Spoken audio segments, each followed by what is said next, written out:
katapusan ng Abril, ang mga jeep at UV Express na bigong pumasok sa kooperatiba o korporasyon, reklamo ng ilang grupo sa pagdinig ng Kamara, pahirapan pa rin umano ang pagkuha ng confirmation mula LTFRB para sa pagrerehistro ng unconsolidated na PUV.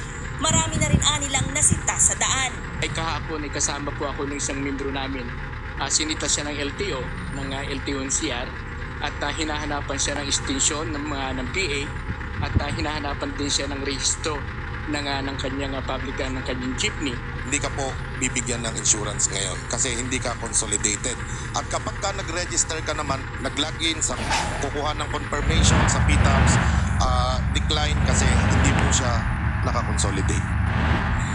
Pero giit ng Land Transportation Office, hindi pa dapat maging dahilan ng panguhuli sa PUV ang kabiguan nitong mag-consolidate.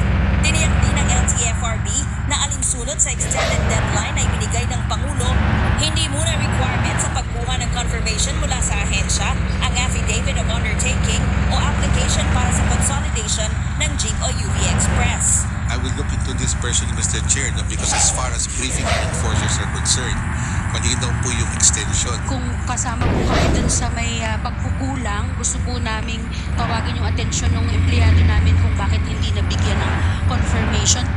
Sabi ng ilang kongresista, hindi extension ng deadline para sa consolidation ang kailangan ng mga tsuper at operator, kundi karagdagang panahon para repasuhin ang PUV Modernization Program.